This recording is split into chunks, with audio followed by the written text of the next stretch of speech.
वरुण ऋषि ने कहा कि देखो बेटा, मैंने तुमको कह दिया है कि ये ब्रह्म जो है ये शब्दों का विषय नहीं है, कि मैंने शब्दों में बता दिया कि इसे रसगुल्ला कहते हैं और तुमने समझ लिया।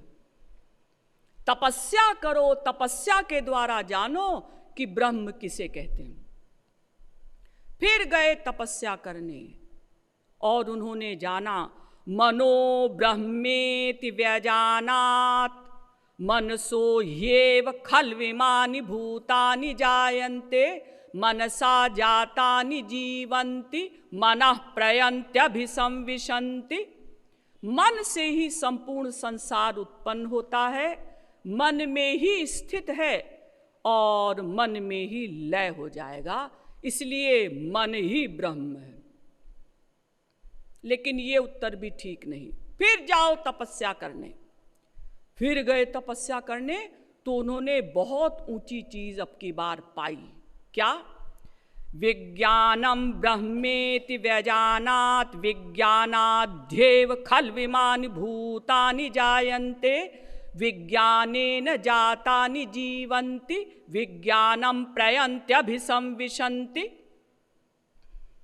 विज्ञान माने आत्मा। वेदों में विज्ञान शब्द का प्रयोग आत्मा के लिए हुआ है। विज्ञानम यज्ञम तनुते। तैत्तिरीयोपनिषद दूसरी वल्ली का 5वां अनुवाक। ये विज्ञान यानी आत्मा यज्ञों का विस्तार करे। तो देखिए, अभी तक तो भृगु ऋषि जड़ चीजों में ही उलझे हुए थे। मन, प्राण, ये तो जड़ है ना, ये तो आत्मा की चैतन्यता को प्राप्त करके चैतन्यवत वर्क करते हैं, वास्तव में जड़ हैं। तो अभी वो चेतन तक तो पहुंचे, लेकिन ये उत्तर भी ठीक नहीं है। आत्मा ब्रह्म नहीं है, आत्मा तो ब्रह्म का अंश है। ऐसा वरुण ऋषि ने बताया नहीं, लेकिन वो चुप रहे केवल और कहा कि नहीं नहीं, अभी उत्तर ठीक नहीं है, फिर से तपस्या करो। फिर गए तपस्या करने और उन्होंने सबसे ऊंची चीज पाई। आनंदो ब्रह्मेति व्यजानात् आनंदाध्येव खल्विमानि भूतानि जायन्ते आनंदेन जातानि जीवन्ति आनंदम प्रयन्त्यभिसंविशन्ति। तैत्तिरीयोपनिषद तीसरी वल्ली का 6वां अनुवाक। आनंद से ही संपूर्ण संसार उत्पन्न होता है, आनंद में ही स्थित है, और आनंद यदि न रहे, ब्रह्म यदि न रहे, तो लय हो जाता है इस संसार का। अब पिताजी हंस पड़े, वरुण ऋषि हंसे और उन्होंने कहा, हाँ बेटा, ये उत्तर ठीक है। तुमने तो आत्मा को ही ब्रह्म मान लिया था। आत्मा तो परमात्मा का अंश है, वास्तव में आनंद ही ब्रह्म है और ब्रह्म ही आनंद है। आप लोगों ने इसीलिए भगवान का नाम सुना होगा ना, सच्चिदानंद।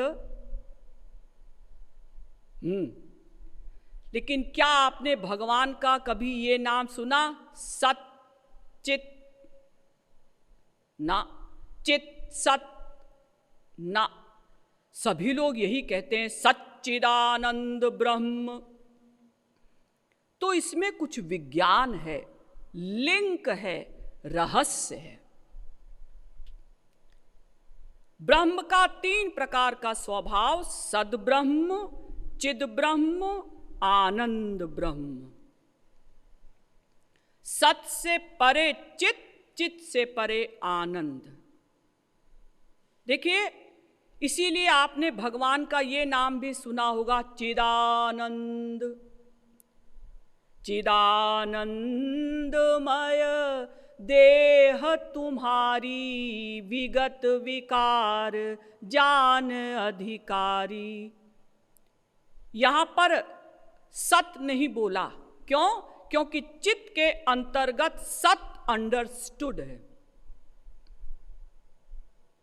इसी प्रकार से आपने भगवान का ये नाम भी सुना होगा, आनंदो ब्रह्मेति व्यजानात्, आनंद ही ब्रह्म है। हाँ, तो देखिए यहां सत भी नहीं बोला, चित भी नहीं बोला। क्यों? क्योंकि सत और चित आनंद के अंतर्गत मान लिए जाते हैं।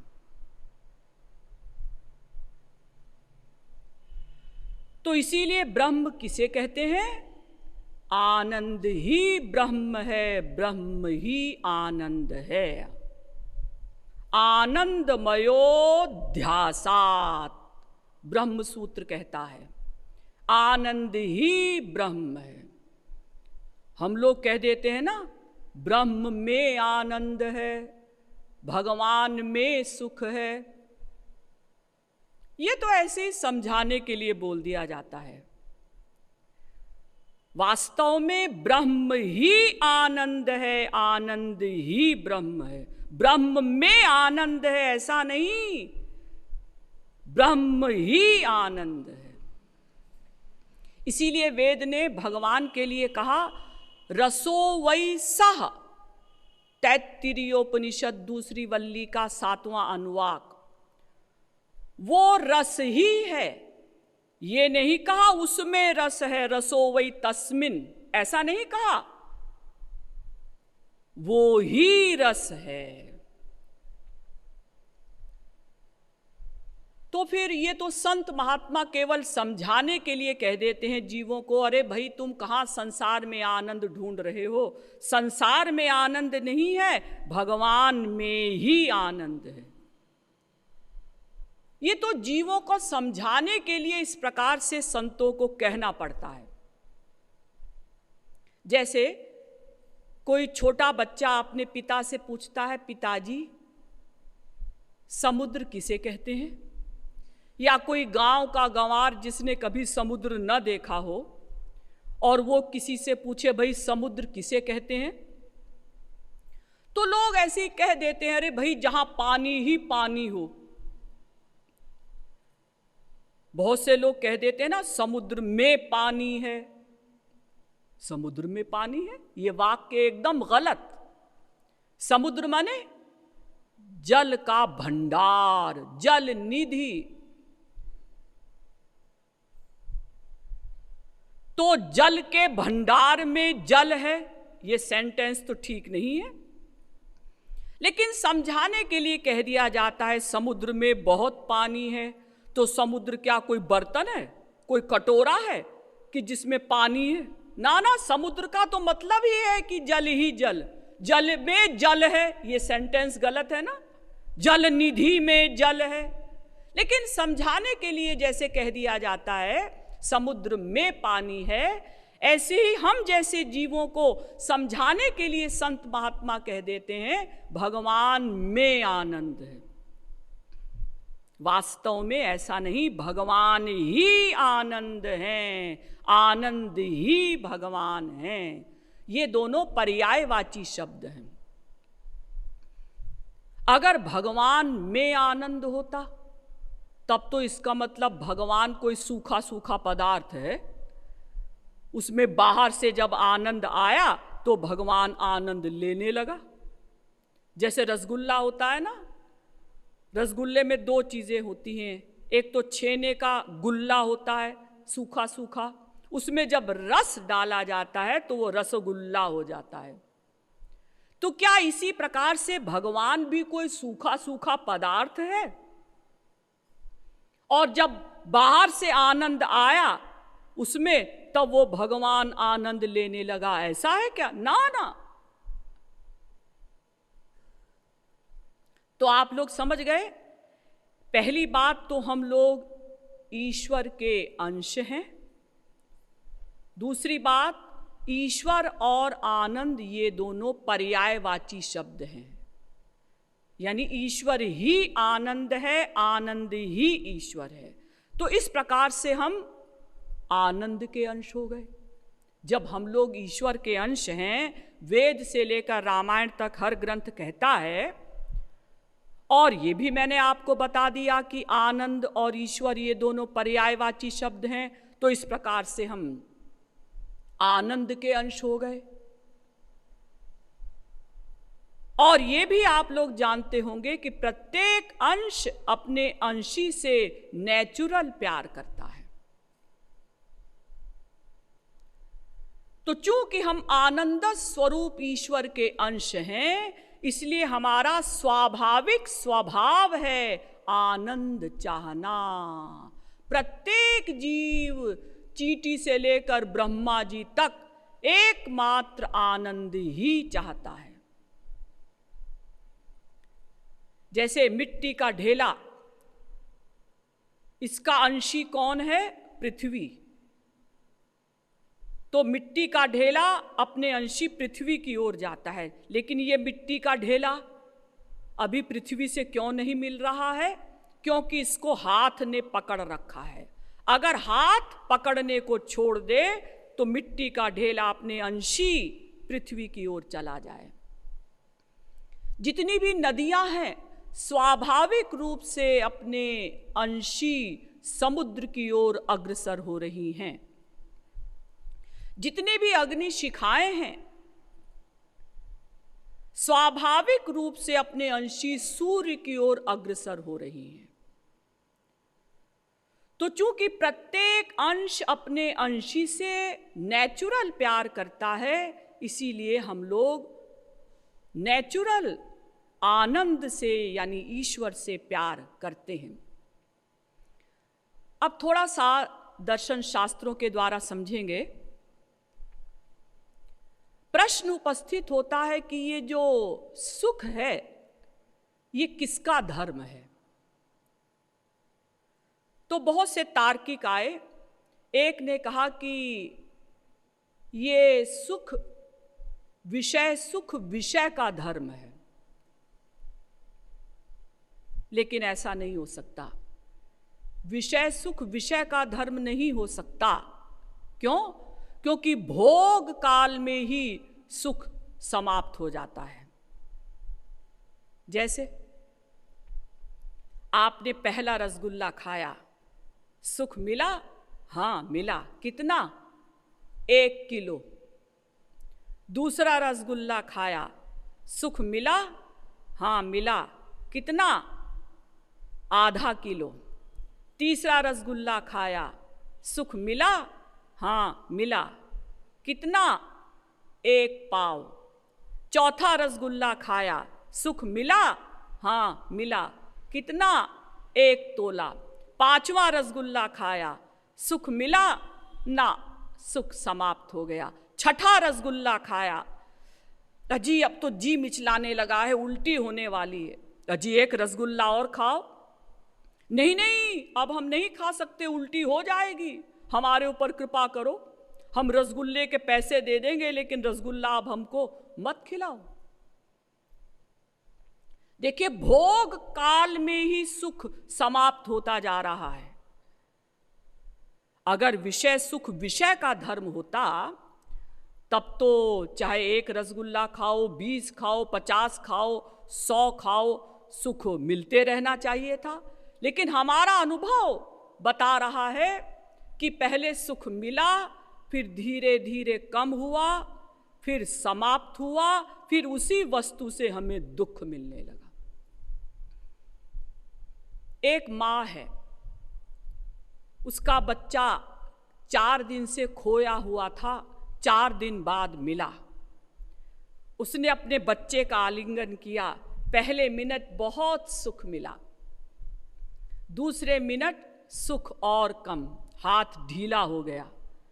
तीसरे मिनट सुख और कम, चौथे मिनट सुख और कम। अब माँ कहती जाओ बेटा खेलो। बच्चा कहता है नहीं मम्मी, अभी तक तो आप चिपटा रही थी, अब मैं आपको चिपटाऊंगा। नहीं नहीं, बड़ी गर्मी हो रही है, जाओ खेलो। देखिए, भोग काल में ही सुख समाप्त होता जा रहा है। इसका मतलब विषय सुख विषय का धर्म नहीं है। नंबर 2, आप कहेंगे कि इसको इंद्रियों का धर्म मान लिया जाए। सुख जो है ये इंद्रियों का धर्म है। जैसे हम आँख से कुछ देखते हैं, कान से सुनते हैं, इसका धर्म मान लिया जाए ना। क्योंकि देखिए, आँख से जब हम मनचाही वस्तु देखते हैं तब हमें सुख मिलता है। हम जिससे प्यार करते हैं, कान से जब उसके शब्द सुनते हैं तब हमें सुख मिलता है। रसगुल्ला जब जबान पर जाता है तब हमें सुख मिलता है।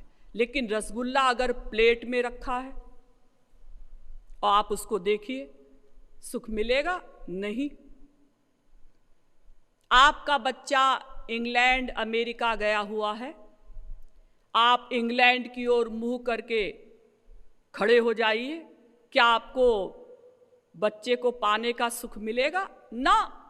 जब बच्चा आपके सामने आएगा, आप उसका आलिंगन करेंगे, तब आपको सुख मिलेगा।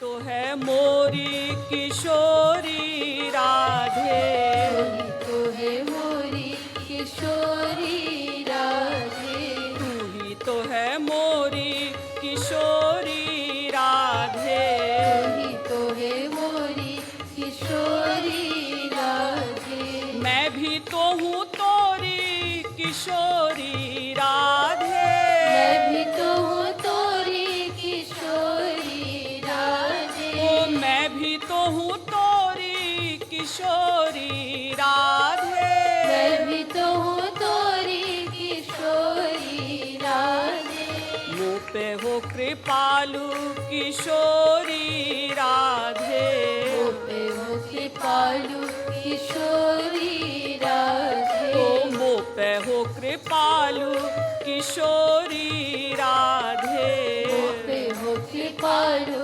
किशोरी राधे, भोरी भोरी राधे, ओ भोरी भोरी मोरी किशोरी राधे,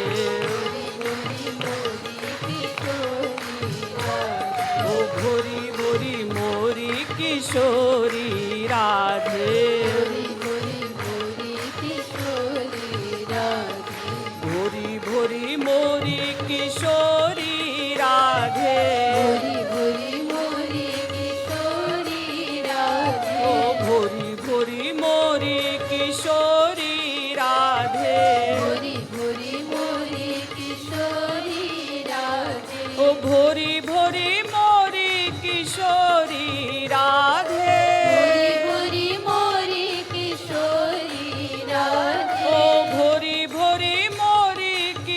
राधे,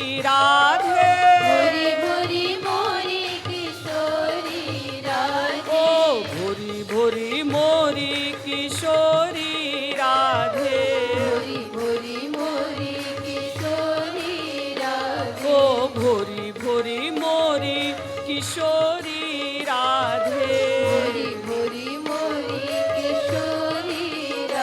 ओ भोरी भोरी, ओ भोरी भोरी मोरी किशोरी राधे, ओ भोरी भोरी मोरी किशोरी